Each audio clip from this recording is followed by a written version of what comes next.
There is a certain irony in the way history remembers the Roman gladiator. Mention the word, and the imagination conjures up images of roaring crowds and heroic battle under a Mediterranean sun.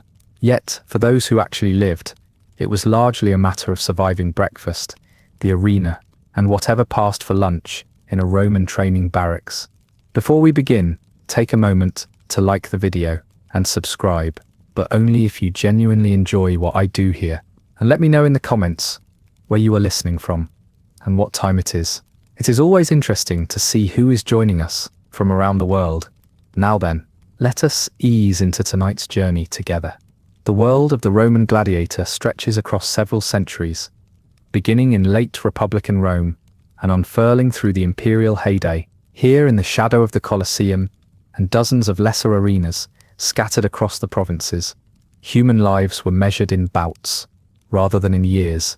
The city of Rome itself was a sprawling hub of marble, brick, and noise, where senators debated and vendors shouted above each other, and gladiators waited in stone barracks that smelled faintly of sweat and barley. The Roman Empire, for all its engineering ingenuity, found nothing quite so diverting as the prospect of violence carefully organized for the public good.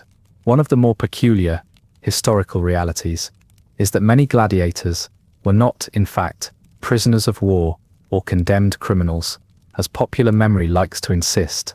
A fair number of volunteers signed contracts for the privilege of being publicly battered in exchange for the most precarious sort of fame. There are records of Romans who, apparently dissatisfied with civilian life, willingly entered the ludus or gladiator school in pursuit of a different brand of notoriety. It is perhaps one of history's more dubious career changes, leaving the trade of pottery or tavern keeping for the chance to be stabbed for the entertainment of others. Consider, for a moment, the daily routine of an ordinary gladiator. He rose before dawn in a cramped dormitory, sharing his sleeping space with dozens of other men whose snoring was only occasionally interrupted by anxious muttering or the creak of cots. Breakfast typically involved a bowl of barley porridge, heavy and dark, designed to promote bulk rather than taste. The gladiators' trainers, many of them retired fighters themselves, barked orders with all the patience of men who knew precisely how brief most ambitions would be. Training involved relentless drills with wooden swords, weights fashioned from stone, and the occasional actual weapon for those whose enthusiasm had not yet been extinguished. The amphitheatre awaited, shadowy and immense, promising either fleeting adulation or a swift removal from the roster.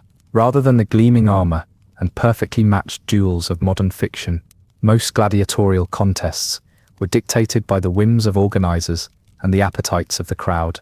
A rich sponsor might demand an exotic pairing, or a particularly unlucky day would see a man pitted against wild animals rather than another human. The best an average gladiator could hope for was an opponent of roughly equal misery, and perhaps a shield that did not splinter on first contact. As dusk falls over the city, and the lamps are lit in the corridors of the ludus, the gladiators prepared for another day, much like the last, one marked by routine, hope, and a singular lack of comfort. And so, with the smell of stale sweat and cheap oil lingering in the air, the story of the Roman arena quietly unfolds. Ancient Rome in the 1st century of the Common Era was a world of cobbled streets, crowded alleyways, and the constant churn of humanity. The city itself sprawled across the banks of the Tiber River, a patchwork of grand marble temples, bustling marketplaces, and tenement buildings, constructed from brick, wood, and the occasional optimism of their inhabitants. At this time, the empire stretched from the misty reaches of Britannia to the sun-baked shores of Egypt. The population of Rome itself hovered at nearly 1 million, a fact that ensured none could ever really be alone with their thoughts, or with anything else for that matter. The air was thick with the mingled aromas of cooking fires, animal dung, and whatever the Tiber had chosen to offer up on a given morning. Society was rigidly hierarchical, with senators and equestrians striding through forums in bright white togas, and slaves, artisans, and laborers weaving around them in tunics of varying shades of brown. Clothing was less a statement of individual taste, and more an announcement of which particular rung of the social ladder one happened to occupy. The average Roman citizen, known as a civis, might own a simple tunic, belted at the waist, with sandals, for those fortunate enough to avoid the constant mud. Linen and wool were the standard fabrics, dyed in subdued hues that faded into a general palette of earth tones by midsummer. The rare splash of purple, reserved by law for the elite, attracted lingering stares, though never admiration. Religious life permeated every aspect of Roman existence. Temples of stone and marble, dedicated to a variety of gods, punctuated the urban landscape. Each household maintained a small shrine or lararium, where offerings of bread, wine, or a handful of incense might be made to ancestral spirits. Public rituals, presided over by priests in starched robes, marked the calendar with predictable regularity. The city's sacred geese, famously credited with warning of Gallic invasion several centuries earlier, now spent their days honking at passers-by and occasionally being commemorated on festival days. Religion was less a matter of private conviction than a well-orchestrated routine, one that kept the gods, and more importantly, the neighbors content. Trade was the silent engine that kept Rome's immense population more or less fed. Cargo arrived by wagon, ship, and mule from every corner of the empire. Olive oil from Hispania, Egyptian grain, North African garum, and Eastern silks filtered into the city's sprawling markets. Vendors shouted their wares from behind makeshift stalls, often employing children to carry baskets or shout prices at a pitch that suggested a certain disregard for the peace of their neighbors. The market streets smelled of bread, fruit, fish, and ambition, with the latter proving particularly pungent near the Senate. The city's famed aqueducts, constructed of stone and concrete, shadowed the streets and delivered fresh water to public fountains, baths, and less frequently, the insulae where most citizens lived. Agriculture, in the wider countryside, was the labor of countless tenant farmers and slaves. The villa system, with its tiled roofs and walled courtyards, dominated the rural economy. Wheat, grapes, and olives formed the backbone of Roman agriculture, supplemented by the occasional pig or sheep. The countryside provided both food and a convenient backdrop for philosophical reflection by those who could afford to escape the city's noise. Every spring, the ritual purification of fields was carried out with solemn processions and the sacrifice of a pig, a sheep, and a bull, an offering known as the Sovitoria, which is as complicated to enact as it is to pronounce. Architecture was a matter of necessity and pride. Grand amphitheatres and temples loomed over districts of crumbling apartments, their stones sourced from quarries hundreds of miles away. The Colosseum, begun under Emperor Vespasian, was not yet completed by the early 80s of the 1st century, but its skeleton already dominated the city's eastern skyline. The streets were paved, at least in theory, though potholes and stray animals offered daily reminders that Rome's engineers could only accomplish so much before lunch. Public baths, constructed of brick and covered in mosaic, provided a rare luxury for ordinary people, though cleanliness was less an end and more a pleasant accident between social calls. At the center of this complex world stood the emperors Augustus, Tiberius, and Nero among them, whose portraits appeared on coins and whose decrees shaped the lives of all. Yet, for the average Roman, power was a distant echo, often felt most acutely in the form of taxes or new regulations. News traveled quickly in Rome, if not always accurately, and rumor was the most reliable commodity in circulation. Against this backdrop, the gladiatorial games emerged not as a curious spectacle, but as an ordinary feature of public life, a routine as embedded as the morning prayers or the evening rush for bread. Even as the city's marble monuments gleamed in the sunlight, it was the shadow of the amphitheatre that most clearly defined the rhythms and anxieties of Roman days. With the amphitheatre's shadow stretching across the city, gladiatorial games became an institution as unremarkable in their regularity as the market's morning commotion. These contests, woven into the civic and religious calendar, began as solemn funerary rites. Early Romans had believed that the blood of the defeated might appease restless spirits, an idea later transformed by imperial ambition into mass entertainment. By the time of the 1st century, the rationale had shifted from religious duty to public diversion. But the official announcements still framed each event as a pious gesture to the gods, or a mark of imperial generosity. In practical terms, the gods were apparently satisfied with the sounds of shouting, the scent of spilled wine, and the steady rhythm of iron striking shield. The staging of games was, at its core, a political exercise. Emperors and ambitious magistrates sponsored spectacles to curry favor with the masses. A technique as reliable as any grain dole, Augustus, the first emperor, had grasped that the populace preferred bread and amusements to policy lectures.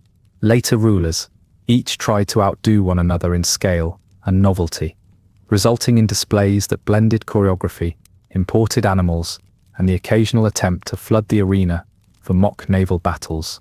For most citizens, the distinctions between piety, politics, and plain spectacle were academic. Entry was free, and the opportunity to cheer, jeer, and gossip drew crowds from every corner of the city. A day at the games presented the rare chance for senators and slaves to sit within shouting distance of one another, which did little for social harmony, but much for the city's noise levels. The games themselves followed a set pattern.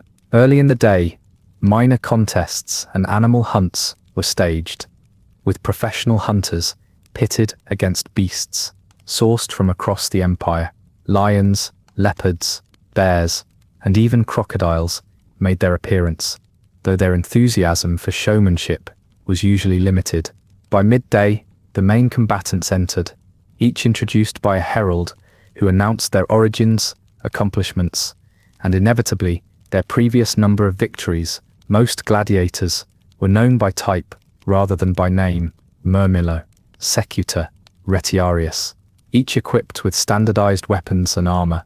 Leather, bronze, and iron plates were issued in accordance with the fighter's specialty, and sometimes, the whim of the sponsor, helmets were heavy, vision restricted, and the prospect of comfort was reserved for spectators and those selling refreshments. For the average Roman, attendance at the games was an experience to be endured as much as enjoyed. Seating was assigned according to social status, with senators closest to the action, equestrians set just behind, and the general citizenry fanned out in ever-increasing circles. The uppermost tiers usually housed women, foreigners, and the city's poorest residents, their view partially obscured by columns and the drifting haze of dust. The air was thick with the smell of sweat, cheap wine, and the distinct aroma of roasted chickpeas, a staple snack sold by wandering vendors. Shouts of encouragement, disapproval, and the occasional piece of advice for the gladiators below, rarely heeded, filled the amphitheatre. In theory, order was maintained by teams of lictors and private guards. In practice, arguments about seating, bets, and the outcome of bouts were as much a part of the day's entertainment as anything staged below. The religious aspect, never entirely absent, lingered throughout. Before the main event, priests would process across the sands, offering libations to the gods, and directing the crowd's attention to the imperial box, where the emperor or his appointed official presided. Successful games were credited to the emperor's favor with the gods, and by extension, to the general prosperity of Rome. If the weather proved agreeable and the contests sufficiently dramatic, most left convinced that the gods were in a generous mood. If a sudden storm struck or a particularly popular gladiator fell, speculation about divine displeasure circulated nearly as quickly as the latest political rumor. Architecture served the spectacle well.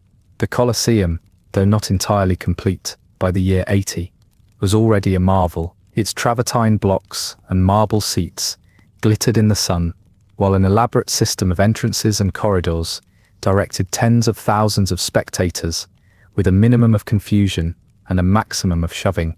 Awnings were rigged above the highest seats to block the worst of the midday glare, though their effectiveness was a matter of some debate, and on windy days, an opportunity for slapstick when they collapsed. Subterranean chambers held the combatants, animals, stage machinery, and on occasion, a confused engineer attempting to repair the lifts. The entire structure was a testament to Roman engineering, civic pride, and the city's unrelenting appetite for spectacle, though not, it must be admitted, for comfort. Within the amphitheatre, time was measured not by sundials or bells, but by the cycles of contests and interludes. The games were more than mere diversion. They provided a rare point of convergence in a vast and divided city, one day's spectacle merging into the rhythms of civic life, with the last shouts still echoing off the stone and the sands of the arena raked over for tomorrow's contests.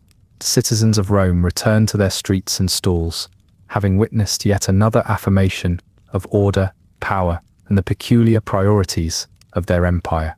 As the citizens of Rome dispersed from the amphitheatre, the city's routines resumed with the same relentless persistence as ever. Streets once clogged with festival crowds, cleared only to be filled again with the daily tides of commerce and obligation. The city's markets, positioned at the crossroads of major thoroughfares, reopened their stalls to hawk the remnants of street food, cheap pottery, and the sorts of trinkets always deemed essential until one needed to carry them home.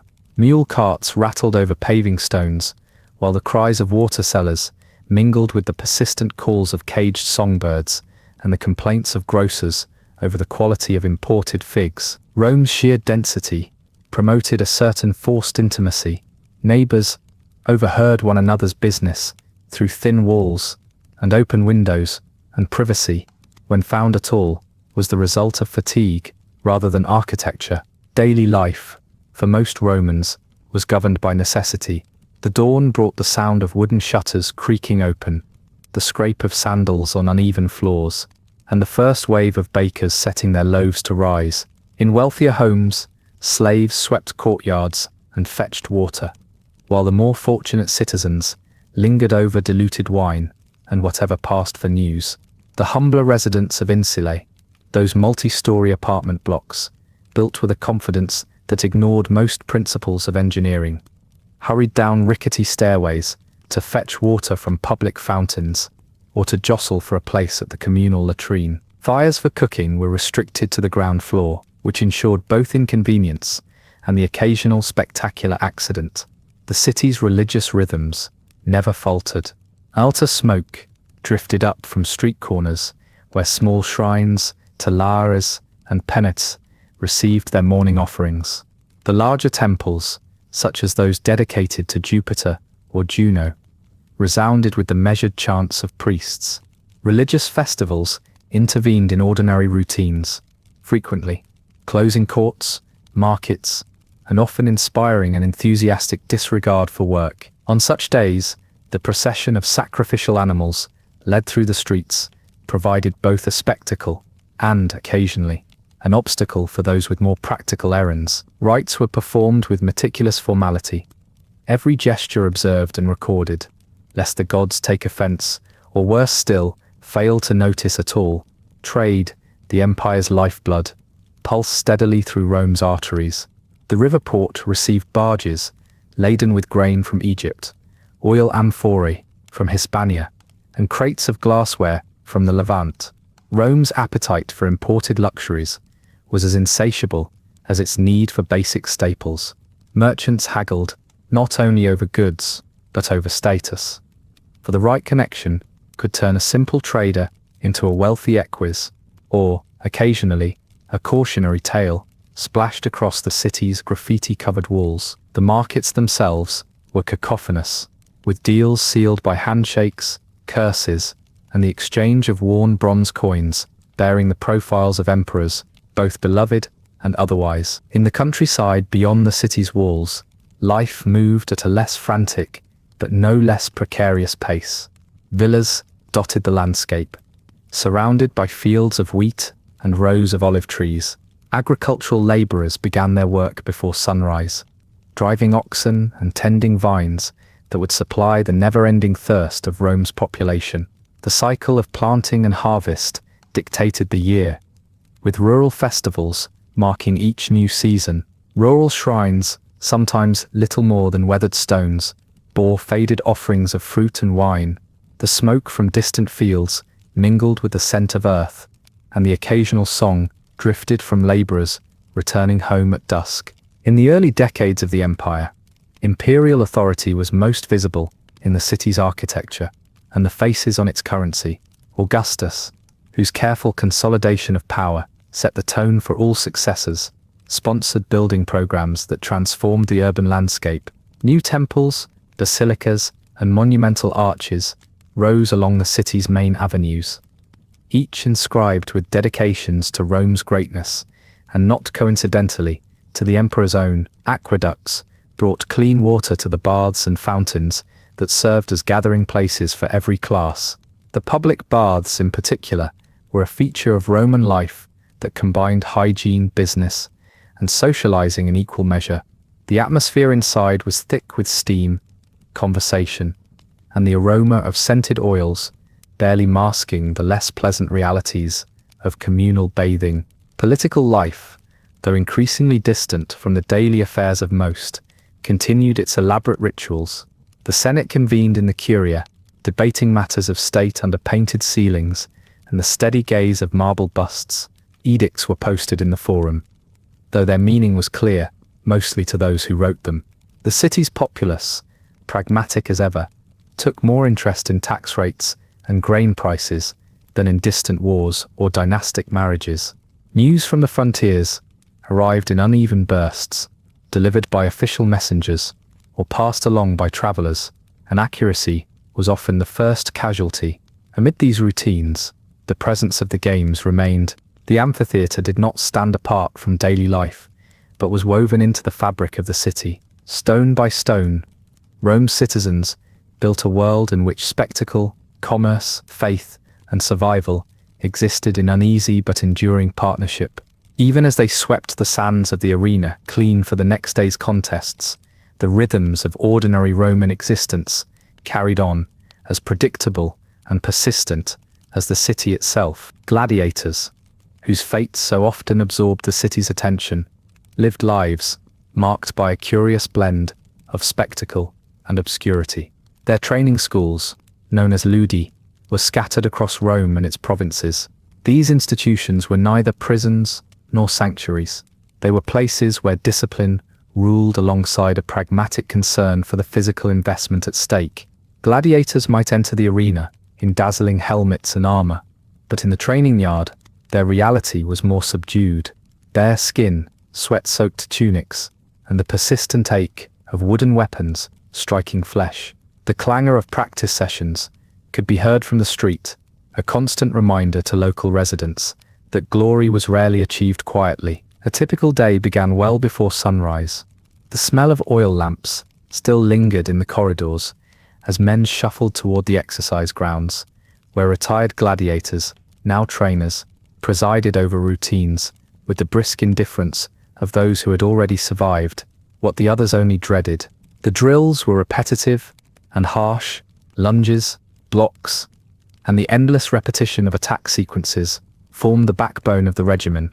Wooden swords and weighted shields served as tools, while injuries, from bruised ribs to broken fingers, accumulated with little ceremony.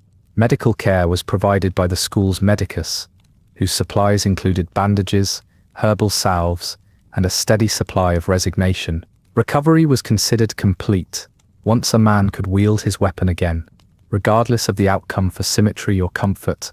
The diet of a gladiator was far from luxurious. Instead of the lavish feasts imagined by later generations, meals consisted mainly of barley porridge, beans, and the occasional scrap of cheese or vegetable. This was not intended as a punishment, but rather as a scientifically grounded effort to bulk the fighters up. Roman writers noted, with some interest, that gladiators were known as hordearii, or barley men. Due to this monotonous fare, meat was a rare treat, often reserved for the days preceding major contests, when a little extra energy seemed desirable.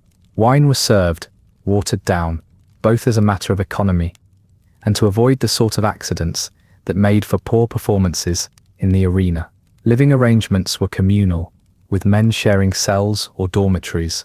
Privacy was minimal, and the conversation tended to focus on the practical, upcoming matches, the quirks of particular trainers, or the odds assigned to each fighter by betting members of the public. Each man's equipment was stored and maintained under the supervision of the school's quartermaster.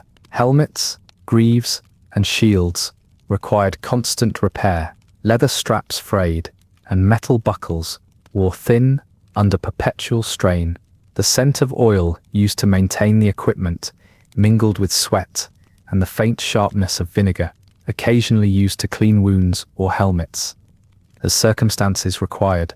Social status within the ludus was strictly delineated. Star performers, those who had survived multiple bouts and shown some flair for entertaining the crowd, enjoyed marginal privileges, better rations, fewer chores, and perhaps the luxury of a blanket that retained most of its original color. Newcomers, condemned criminals, and prisoners of war occupied the lowest rank. Volunteers, surprisingly enough, were not unknown. Some men, having failed in their trades or exhausted by debt, signed contracts to become gladiators in exchange for the very slim prospect of fame, or at least a steady meal. Their optimism was noted, but rarely imitated. Religion, ever present in Roman life, found its place, even here. Small shrines within the ludus honored Hercules or Nemesis, deities thought to favor strength or vengeance. Before a major contest, sacrifices and offerings were made, sometimes in view of the entire school, sometimes in a hasty manner, after a disrupted night's sleep. The rituals may have delivered little in the way of actual comfort, but they provided a sense of routine, one more set of steps in a life governed by repetition and uncertainty. Outside the training school, the city of Rome continued its business with little concern for the gladiators' circumstances. The clatter of carts, shouts from market vendors, and the sharp calls from aqueduct maintenance crews drifted in through open courtyards. The stone walls of the ludus were thick, but never thick enough to fully mute the noise of daily life just beyond. For the men inside, the anticipation of the next games was a constant presence, a reminder that however ordinary their days seemed, each one edged a little closer to another appearance beneath the hungry gaze of the Roman crowds. The life of a gladiator, shaped as much by routine as by spectacle, involved an endless negotiation between endurance and hope. Days merged into one another, punctuated only by the rumor of new arrivals or a scheduled bout. Within the walls of the ludus, conversations held a practical focus. Small talk concerned the reliability of a wooden sword or the likelihood of a sympathetic medicus. Occasionally, a murmur filtered through about a particularly lavish set of games being planned by a local magistrate. This news provoked little excitement and more calculation. Each announcement was, for most, simply another turn in the cycle that governed their prospects for survival. Inside the training ground, distinctions among gladiators were made apparent not only by scars, but also by the subtle variations in their equipment and routines. A murmillo hefted a heavy rectangular shield and wore a helmet with a broad crest, its interior padded with wool that never quite concealed the smell of old sweat. A retiarius, by contrast, trained with a net and trident, forgoing the cumbersome helmet in favor of speed and agility. Trainers, many of whom had once stood in the arena themselves, barked out corrections in harsh tones. They preferred to emphasize practical skills over displays of style. Survival, after all, was valued above elegance, and the arena offered little patience for flourishes that did not land true. Some days the monotony was interrupted by visitors. Wealthy patrons or officials arrived to inspect the facilities, or perhaps to wager on future contests. Their tunics and togas seemed excessively clean when set against the backdrop of the barracks. They spoke in tones both patronizing and curious, occasionally selecting a promising fighter to supply a demonstration. These displays were brief but necessary, a reminder that the lives of gladiators were commodities to be appraised, and when convenient, paraded before those with the means to arrange games. Conversations about contracts, odds, and past victories were conducted in the open, with little regard for the men whose prospects were being so efficiently debated. On quiet evenings, the rhythms of the city seeped into the training ground as dusk settled over Rome. From the ludus courtyards, glimpses of rooftops, temple columns, and distant hills could be seen, tinged red by the fading sun. The air cooled, and the city's ceaseless activity softened to the murmur of late meals and the clatter of shutters. Some gladiators took these moments for quiet rituals, whispered prayers to household gods, offerings of a coin or crumb, or simply a silent gaze skyward. The need for luck, or perhaps merely a measure of grace, persisted even among those who rarely acknowledged fear in daylight. Meanwhile, those responsible for the management of the ludus busied themselves with logistics. Slaves or assistants fetched supplies from nearby markets, oil for cleaning, cloth for bindings, and barley in quantities that would have impressed any local baker. Contracts for equipment repair were negotiated with local smiths, whose patience for the peculiar requirements of gladiatorial armor was tested regularly. Bronze fittings, leather straps, and the occasional replacement sword required careful inspection and no small amount of haggling. As the demands of the games placed as much strain on the city's artisans as on its fighters, politically, the presence and popularity of the games did not go unnoticed by those in power. Emperors and local magistrates vied for renown by sponsoring grand spectacles. The funding of a particularly notable series of games could lift a magistrate's fortunes, or, if handled poorly, provide ammunition for public complaint. Under emperors such as Vespasian and his son Titus, the construction and completion of the Colosseum itself served as a monumental display of imperial generosity.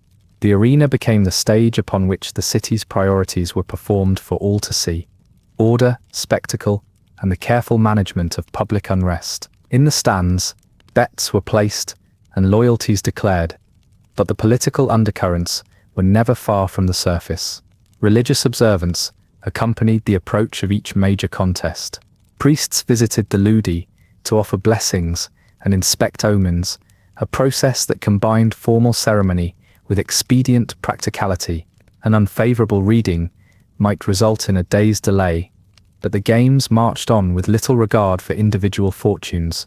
The gods received their sacrifices, and the crowds, their entertainment, the anticipation within the training ground, built quietly, expressed not through enthusiasm, but in the sharpening of blades, the tightening of armor, and the silent, unspoken calculations of those who knew just how thin the line between survival and spectacle could be. As another day ended, and lamps flickered in the barracks, the sounds of Rome, a distant brawl, a vendor's fading call, the regular footfall of a patrol along the street, settled into a familiar backdrop. For the gladiators, tomorrow promised little certainty beyond another repetition of drills, and perhaps another chance to survive the judgment of the crowd. The city slept with the knowledge that, in the morning, its appetite for spectacle would resume without pause, and the men of the ludus would answer, as they always had, by stepping, with practiced resignation, into the waiting light of the arena.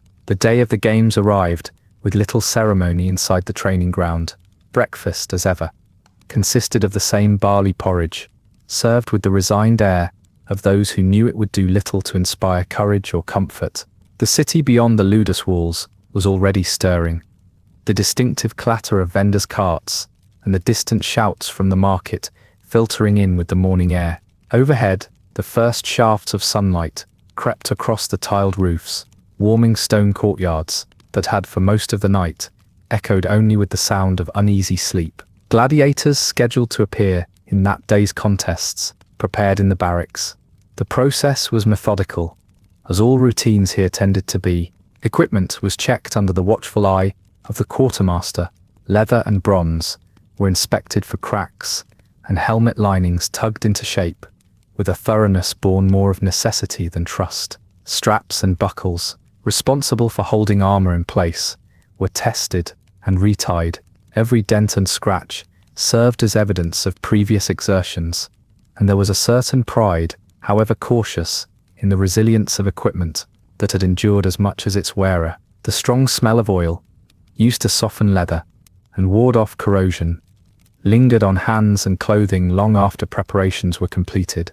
Trainers issued final instructions and criticisms, their voices, usually rough, from years of shouting across stone courtyards, echoed off the walls as they reminded fighters of everything from basic tactics to the location of the nearest medicus.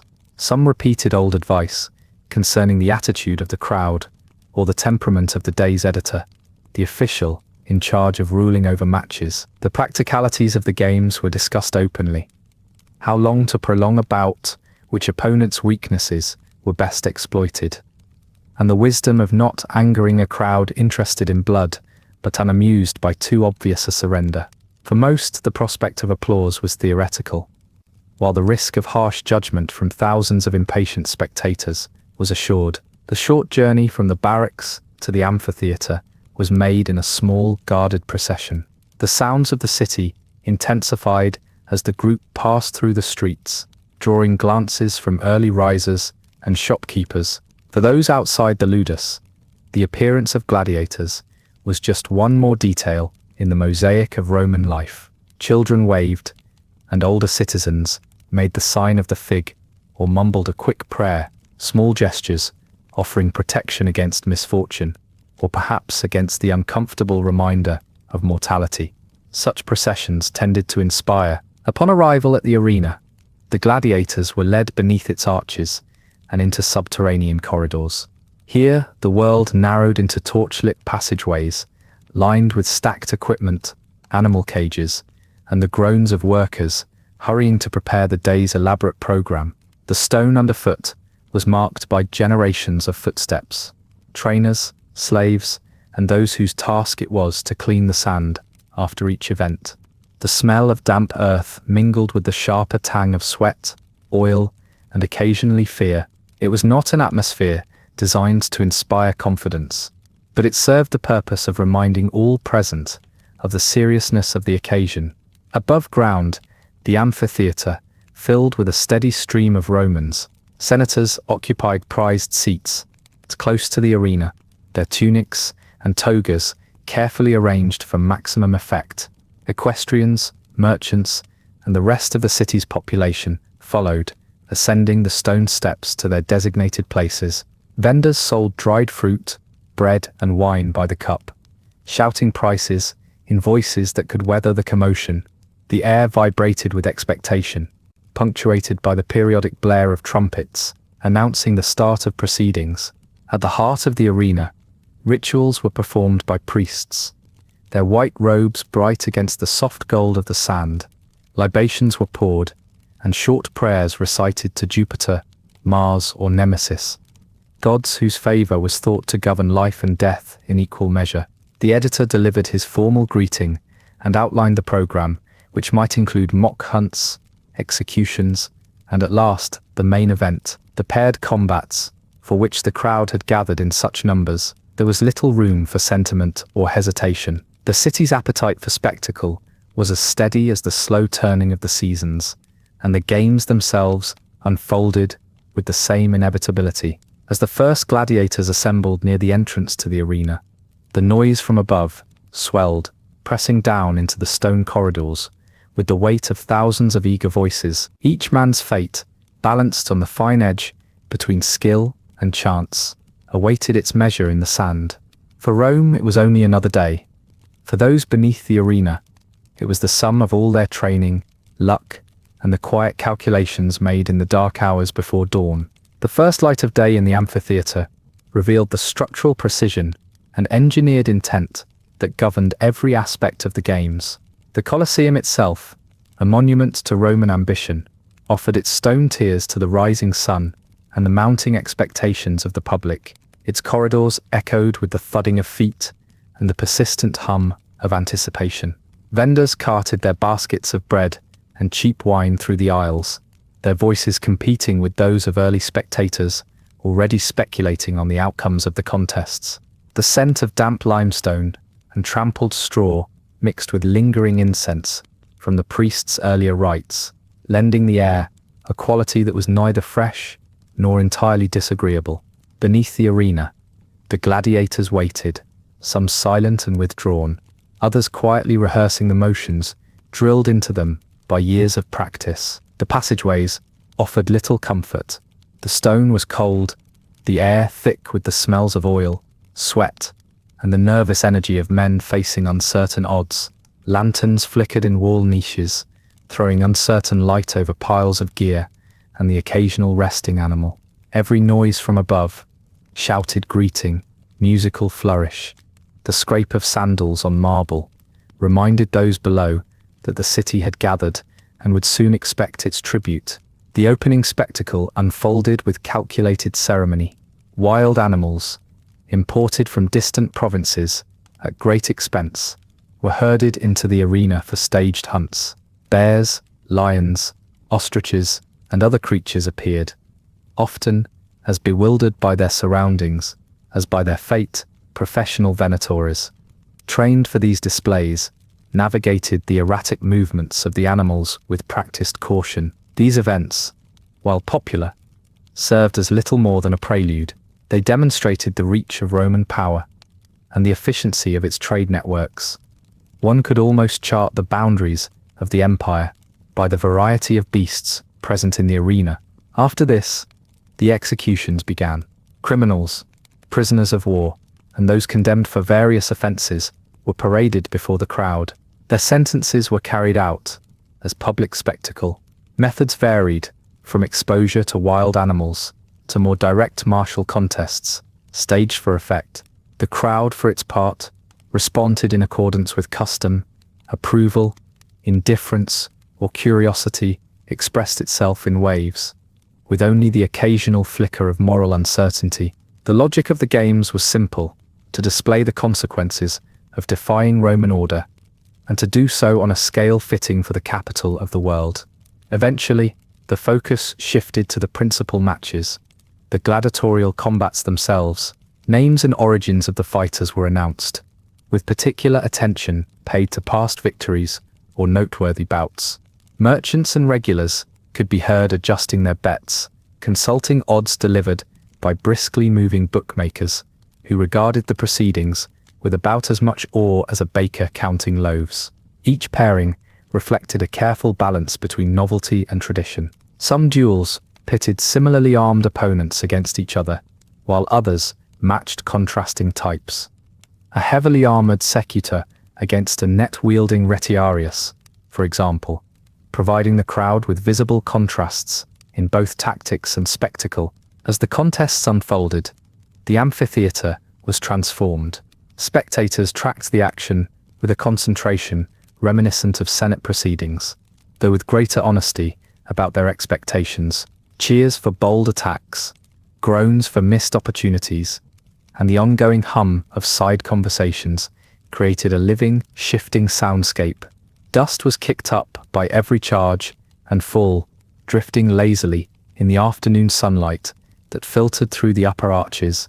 The movement of the fighters, forced together by necessity, revealed the paradox of the gladiator's art, skill, and survival balanced against the demand for entertainment.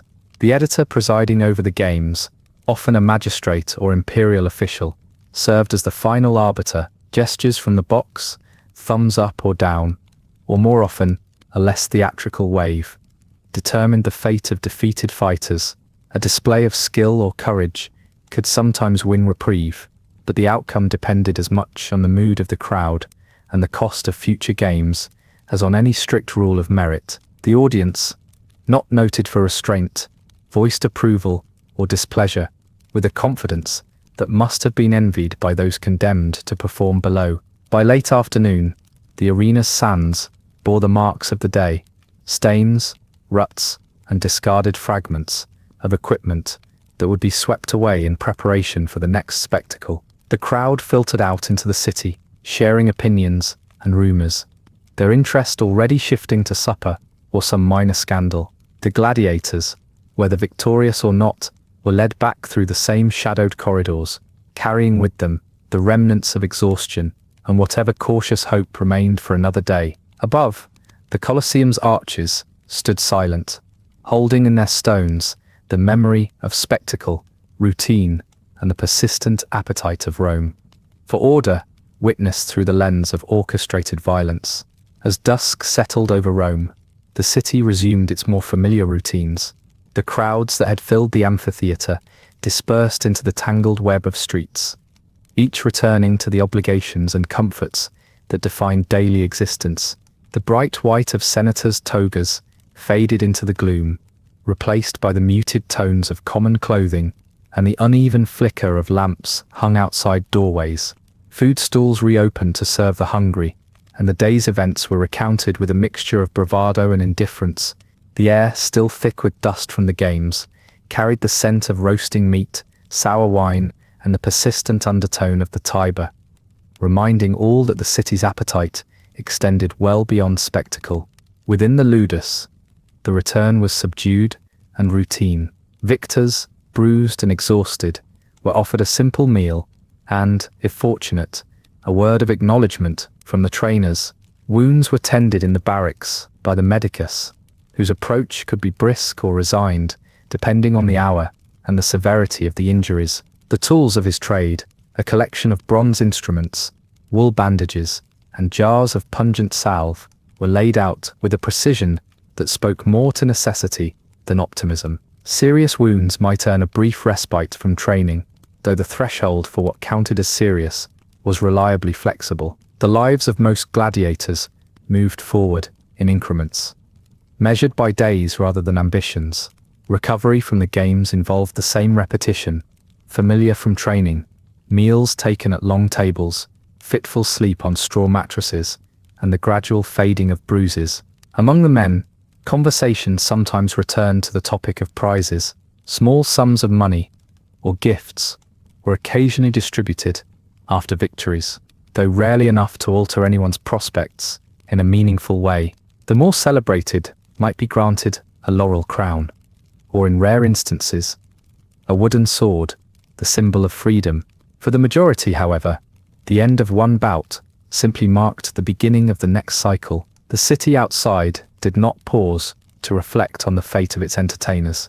Business in the markets continued. Bakers rose before dawn to knead dough for the morning trade, their arms dusted with flour and their shops warm in the mild Roman night.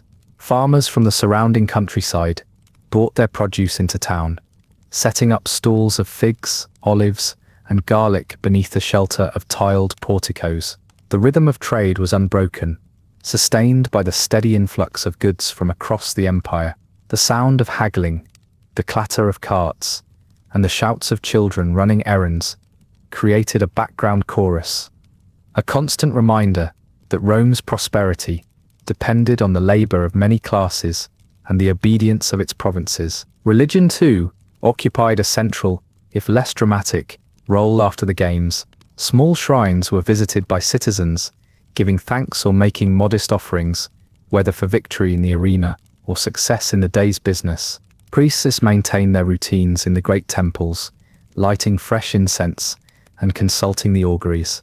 Rituals of purification were sometimes performed for those who felt tainted by proximity to bloodshed, though for most the spectacle of the games was considered an ordinary part of urban life, no more troubling than an unexpected rainstorm or a rise in the price of bread. Politically, the games continued to serve as a tool for those seeking influence. Magistrates and officials used successful spectacles to cement their reputations, and it was not uncommon for news of an especially impressive event to reach the ears of the emperor. Under the Flavian dynasty, which saw the completion of the Colosseum, the connection between imperial power and public entertainment was clear. The construction itself had employed thousands, its sheer size symbolizing the reach and might of the imperial system. The popularity of the games and the public spaces that hosted them became a measuring stick for both social stability and the emperor's popularity, an arrangement that proved convenient for rulers so long as supplies of grain and distractions remained plentiful. Architecture in the city reflected these realities. The Colosseum, with its 4 tiers of arches and its intricate network of corridors and vaults stood as the centerpiece of this culture of spectacle. Yet the rest of Rome was no less shaped by stone, brick, and ambition. Public baths, temples, markets, and monumental arches gave form to the city's priorities. Each structure bore the marks of official dedications and the practical wear of daily use. In this landscape, gladiators were only one element, visible, celebrated, and when the city's interests shifted, swiftly forgotten. As the night deepened, Rome's lamps burned low, and the city settled into uneasy rest. Some gladiators, restless or unable to sleep, would pace the courtyards, listening to distant music, or the occasional laughter drifting from a nearby tavern. Tomorrow promised more of the same routines, a city endlessly busy, adapting, and rarely pausing for regret. In this world, survival was a sequence of small accommodations, endured by the many and noticed only briefly by the few. As the Colosseum's stone arches loomed silently in the darkness, life within the city continued its tireless cycle. Night did little to quiet the capital. The narrow lanes of the Subura were still alive with late-night vendors, the laughter of drinkers drifting from smoky taverns, and the slow, steady clop of hooves as carts moved goods from market to bakery in preparation for the coming dawn. Oil lamps cast uncertain circles of light onto worn paving stones, their flicker revealing bursts of color from painted shop signs and the faded frescoes that still adorned some house fronts. The city's many layers, from elegant mansions on the Palatine Hill to the cramped apartments of the poor, were separated by little more than distance and fortune. Within the barracks, gladiators attempted to sleep, but the uneasy quiet was broken by coughs, muted conversation, or the occasional sharp intake of breath from one whose wounds were slow to heal. Others lay awake, listening to the sounds from beyond the walls, a reminder that their confinement was not just physical, but also social. Gladiators were both admired and avoided. Even at the height of popularity, their daily reality was tinged with isolation. Only a few achieved any measure of lasting fame. Most faded into obscurity, their names and stories known only within the closed world of the ludus. Elsewhere, Rome's ordinary routines played out much as they always had. The city was governed not only by senators and emperors, but by a body of local officials, freedmen, and administrators, whose duties ensured that water flowed in the aqueducts. Grain arrived from Ostia, and the night watch patrolled each district. The practical mechanics of empire were as visible in the careful maintenance of fountains and street lamps as they were in the proclamations issued from the Forum. Those charged with civic order carried out their work with a patience developed by generations of dealing with crowds, floods, and the occasional fire, each a more pressing concern, from a certain perspective, than the spectacle of the arena. Religion retained its hold on the city's imagination. Even in the small hours, Vestal virgins guarded their sacred flame, and temple precincts were tended by priests who moved about their duties with a measured calm, offerings left at household shrines, or at the feet of city statues, spoke to a belief in divine attention that was not wholly diminished by routine. It was not uncommon for a victorious gladiator, or, more often, a grateful relative, to commission a votive tablet or small statue expressing thanks for survival. These tokens, placed quietly among hundreds of similar offerings, blended into the religious landscape as thoroughly as any public festival or state-sponsored sacrifice. Meanwhile, the city prepared for another day. Bakers stoked their ovens, and the first smoke of the morning's fires began to drift upward, mingling with the low cloud that often settled over the river. Farmers and mule drivers approached the city gates, bringing with them baskets of greens, sacks of lentils, and cages of chickens destined for Rome's many kitchens. The trade that supported such a vast population required a tireless sequence of arrivals and departures. The main roads, so crowded by daylight, were busy even before sunrise, proof that appetite and ambition rarely slept in the imperial capital.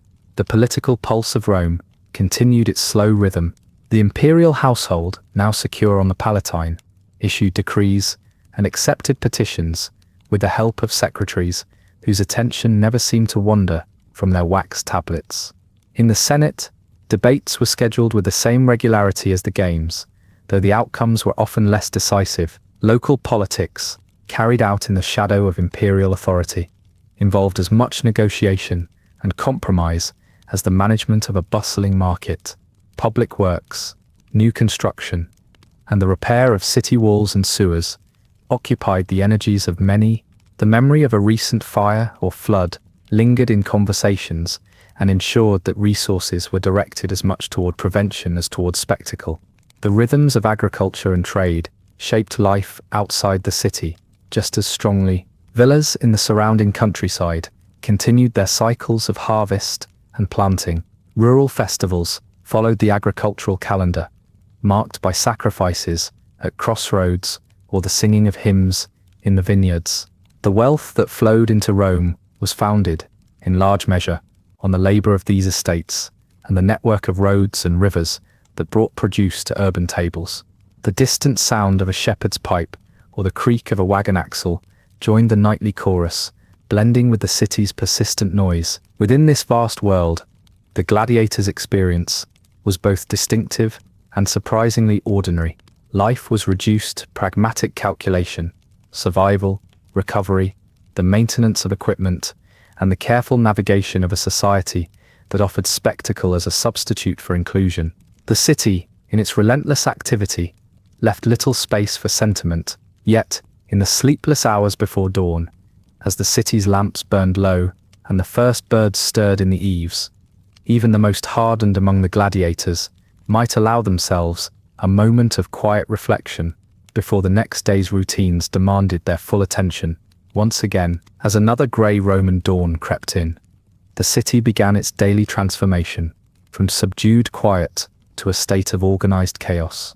The first sounds were those of labor: bakers lifting wooden shutters, smiths stoking the embers in their forges, and drovers urging reluctant mules along cobbled lanes. The aroma of baking bread mingled with the sharper tang of burning charcoal, and the earthy notes rising from gardens and animal pens, wedged between stone buildings. Even the Tiber, sluggish and brown, carried the noise and scent of urban life downstream, spreading a diluted version of Rome's presence far beyond its walls. In the insulae, the cramped, multi-story apartment blocks, families stirred to life with little thought for luxury. Water was drawn from public fountains, and those fortunate enough to own a small brazier coaxed it alight for the day's first meal. Children were dispatched to queue for bread or sweep the entryways, while adults debated how best to stretch a denarius in a city where prices fluctuated as frequently as rumors. The upper floors of these apartments, less stable and more dangerous, vibrated with the movement of their occupants. A collapsed wall or the scent of a neighbor's burnt dinner was a regular feature, endured as simply another aspect of Roman urban existence. The rhythm of commerce asserted itself as markets opened, stalls laden with olives, figs, garum, and loaves of coarse bread lined the city's thoroughfares. Artisans displayed their wares: rough pottery, woolen cloaks, crude lamps, while traders from distant provinces advertised goods with an enthusiasm rarely matched by their customers. Everywhere the soundscape was shaped by the chorus of bargaining, the clink of bronze coins, and the periodic complaints about taxes or the weather. Bureaucrats, with their styluses and wax tablets, moved among the crowd, collecting information, levying fees, and ensuring that the city's many regulations were, in some fashion, observed. Laws posted on public walls were clear enough to those who wrote them, and a perpetual puzzle to most others. Amid this bustle, the figure of the gladiator was occasionally recognized outside the training ground. Rome's fascination with the arena extended to occasional glimpses of its performers in the public sphere. Some were sent on errands by their lanista, the owner or manager of the ludus. Others, having survived several contests, might be granted leave to visit a temple or a bathhouse under watchful supervision. Their presence prompted sidelong glances, a mixture of admiration, fear, and, not infrequently, suspicion. While celebrated in the amphitheatre, they remained outsiders in daily life, as welcome at a dinner party, as a tax collector at harvest, social mobility. Always a subject for anxious debate among Romans, was not often available to those who fought in the arena. A handful of gladiators, usually through exceptional prowess or sheer luck, became minor celebrities. Their likenesses might be scratched into walls or featured as crude figurines in market stalls. The most fortunate, granted a wooden sword in recognition of repeated victories, could use their freedom to pursue a trade or, in rare cases, become a trainer themselves. The majority, however, returned to anonymity or took up work in the most laborious corners of Roman society. The city's memory for spectacle was impressive, but its capacity for gratitude was notably short. Religious observance continued alongside business and spectacle. The temples of Rome, open to all but the most notorious, received a steady stream of petitioners. Sacrifices of incense, fruit, or small coins accompanied requests for health, success, or protection from misfortune. Festive days, marked out in red on the city's fasti, interrupted the ordinary rhythm with processions, games, and public banquets. For many, these holidays offered a rare respite from grinding routine and an opportunity to enjoy the city's grand architecture, columns and pediments gleaming in the sunlight, their inscriptions a litany of imperial boasts and pious dedications. Agriculture, while less visible within the city, remained the silent backbone of Rome's prosperity. Grain ships from Egypt, oil amphorae from Hispania, and wine casks from southern Gaul arrived at the bustling port of Ostia and made their journey up the river. Rural estates, managed by stewards and worked by slaves or tenant farmers, supplied the markets with produce. The city's appetite required constant replenishment, a logistical feat achieved with a mixture of organization, improvisation, and coercion. All these rhythms, political, social, economic, and religious, intersected in the lived experience of Rome's population. The Colosseum, the temples, the markets, and the insulae each contributed to the city's identity. For most, survival depended not on spectacle, but on the ability to adapt, endure, and extract small comforts from a world that rarely paused for reflection. In this environment, even the most celebrated gladiator found that daily life, in all its ordinary detail, offered the most persistent and demanding challenge